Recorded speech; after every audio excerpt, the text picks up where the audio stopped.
Buenas tardes, mi nombre es Juan Antonio Márquez Rojas y soy de la Escuela Normal Superior Profesor Moisés Sanz Garza. Actualmente estoy cursando la licenciatura de Enseñanza y Aprendizaje de la Química. Voy en segundo semestre, bajo las enseñanzas de la profesora María de la Luz Sustarita Piñón. Hoy les voy a presentar un tema muy importante para la química, ya que con él lo experimentamos y no lo podemos ver ni lo podemos oler. Pero los científicos se han interesado y estimulado su imaginación a lo largo de los siglos, estudiando sus características y propiedades. Un ejemplo muy sencillo puede ser la teoría atómica. Los gases se utilizaron para probar la teoría atómica, según Dalton. Cuando usted va caminando por la calle, va corriendo, siente que el aire golpea su cara, o cuando entra a una habitación y huele un perfume, una fragancia, usted está experimentando con el estado de agregación de la materia en estado gaseoso. Los gases nosotros podemos experimentar muy fácilmente con todos los gases. Nosotros respiramos oxígeno y exhalamos dióxido de carbono. En el globo contiene dióxido de carbono, como ya hemos mencionado, lo cual es un gas. Al inflar un globo, hacemos una pequeña interacción con los gases. Y ahora, nosotros, en un gas hay ciertas partículas, las cuales son muy diminutas. Ahorita las dibujo. Supongamos que este es un gas. Podemos ver que en él las partículas que hay en este gas están muy alejadas de otras partículas. Esto es lo que lo diferencia de los otros estados de agregación. Los sólidos las partículas se mantienen unidas y los líquidos se mantienen igual unidos, pero con una mayor densidad. Ahora recordaremos un poco de antes mencionadas las propiedades de los gases. Los gases son identificados muy fácilmente ya que tienen un volumen, una temperatura y una presión. Cuando por ejemplo, estamos en la Tierra tiene una capa de aire, se le llama la atmósfera. Bueno, esa atmósfera es atraída por la fuerza gravitatoria de la Tierra. Bueno, la presión atmosférica surge con el continuo bombardeo de los átomos a los objetos en la Tierra, de átomos y moléculas. Y ahora veremos un poco de cómo se pueden medir esas presiones. Hace mucho tiempo, Ernest Torricelli, un científico muy famoso en el siglo XVIII, inventó un instrumento con el cual midió la presión de algunos gases. Se le llamó barómetro. El barómetro constituía de una escala milimétrica de mercurio, el elemento mercurio, y se podía usar como si la presión atmosférica ejercía una fuerza en una determinada área de la parte del mercurio, el mercurio subía y podíamos medir los milímetros de mercurio. A estos milímetros de mercurio se les puede dar otra unidad, ya que se les dio en honor a Ernest Torricelli. Se les puede conocer como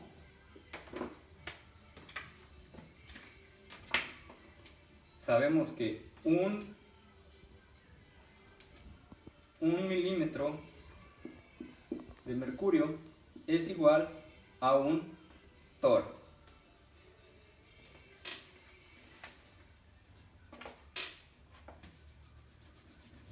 Y entonces se le dio esta unidad de medida en nombre a Torricelli. Otra unidad muy conocida se puede decir que es la atmósfera, la presión atmosférica a nivel del mar. La presión atmosférica a nivel del mar se tiene que grabar ese número, ya que es muy importante para conversiones y operaciones para sacar las presiones de los gases atmosféricos.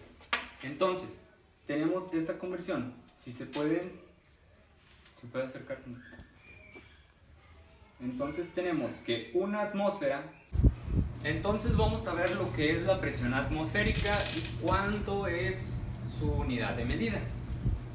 Entonces, la atmósfera se representa con una ATM.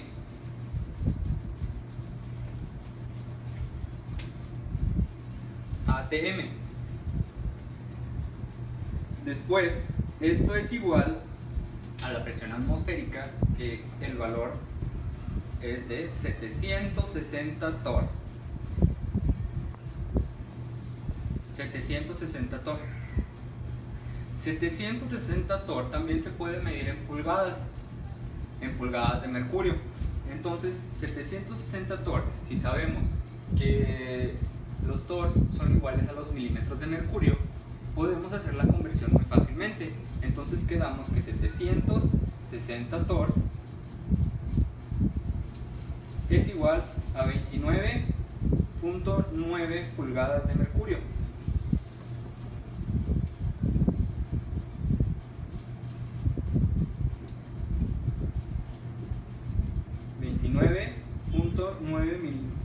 Pulgadas de mercurio.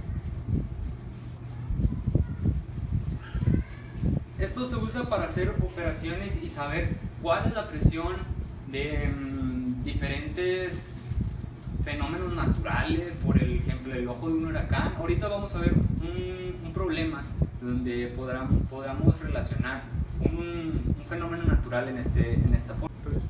Ahora veremos un problema muy sencillo de la presión atmosférica y cómo lo podríamos interpretar en una fórmula. En un problema nos pide si la presión en un ojo de un huracán, que es un fenómeno natural, es de 668 torr. Entonces tenemos que la presión del huracán es de 668 torr. Y nos pide cuál será la presión atmosférica en ese ojo de huracán.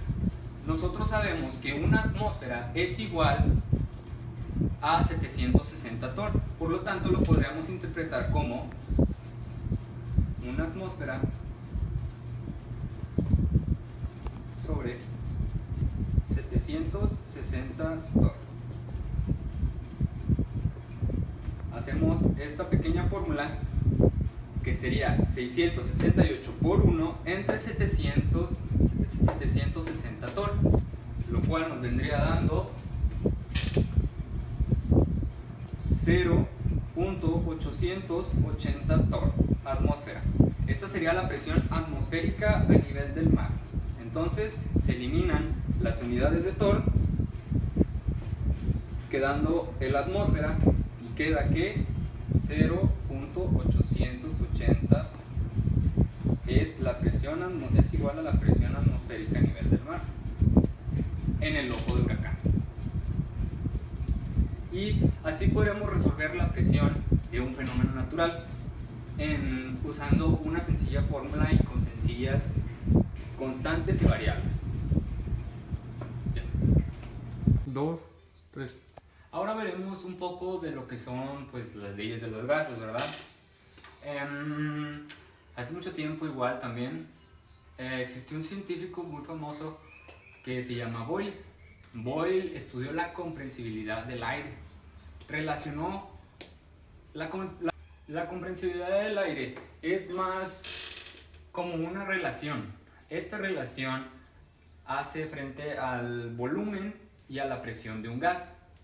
Bueno, este volumen y la presión de un gas interactúan entre sí, ya que Boyle dijo que el volumen de un gas a temperatura constante es inversamente proporcional a la presión. ¿Qué quiere decir esto? Que un gas, ¿tiene dibujo?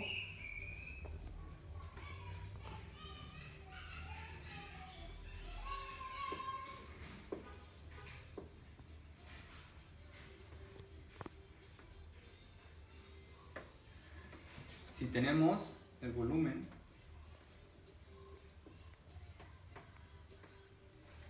y esta es la presión,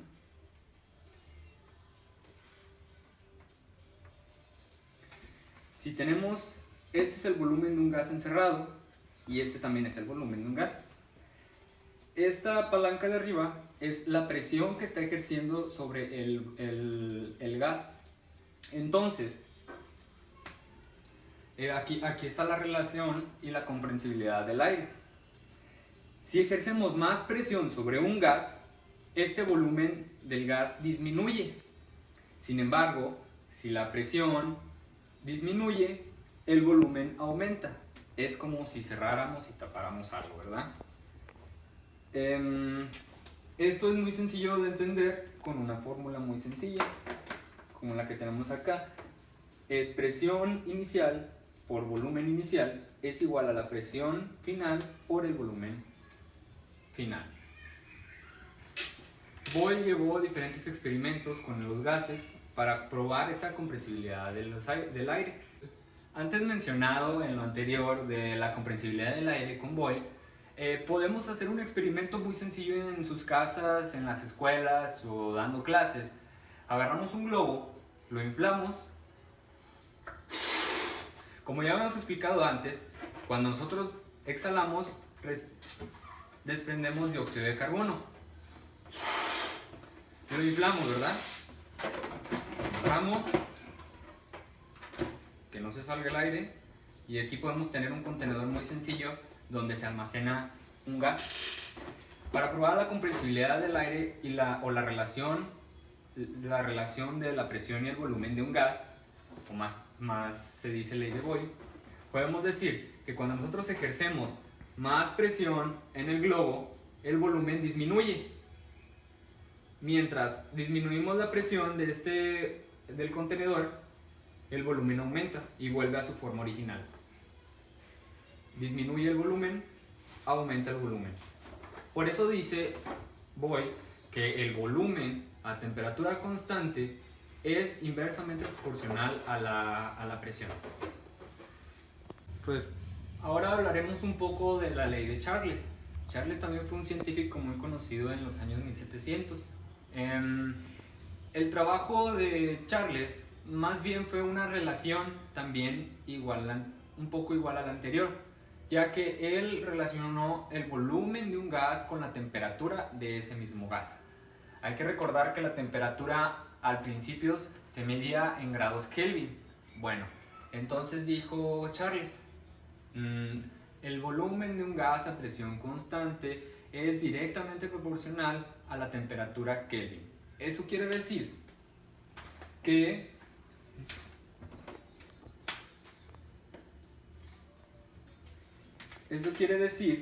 si supongamos que este es un contenedor de un gas, o supongamos que este círculo es un gas, este círculo igual,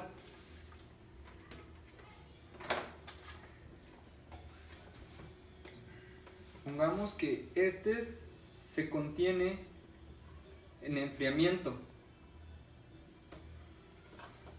y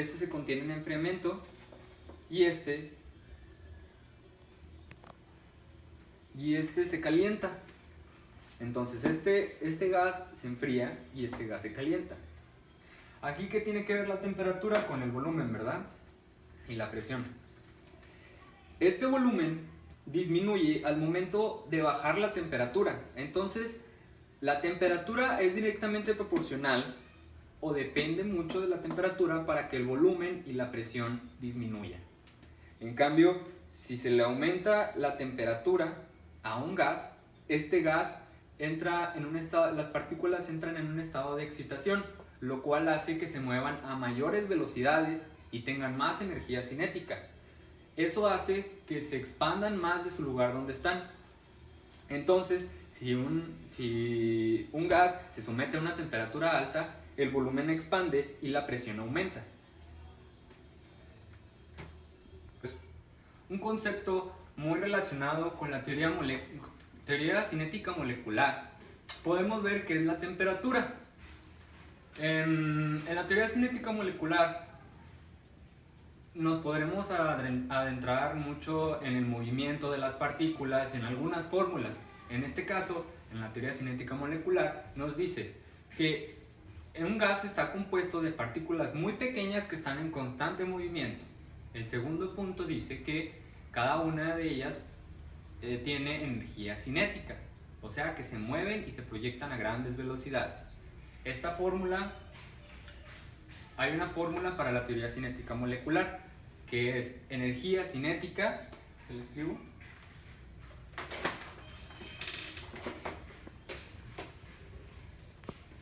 energía cinética es igual a 1/2 por masa. Bueno, entonces podemos mostrar esto, que energía cinética es igual a 1/2 por masa y velocidad al cuadrado del gas. Bueno, esto sería lo último, la despedida. Muchas gracias por ver el video. Seguiré estudiando y para darle más explicaciones, mejores redactadas también, pues voy a ir estudiando más. Y muchas gracias por ver el video y poner atención. Si me entendieron, pues muy bien, la verdad, porque pues se me dificulta mucho a veces expresarme. Pero pues con la práctica voy a ir aprendiendo. Muchas gracias y nos vemos.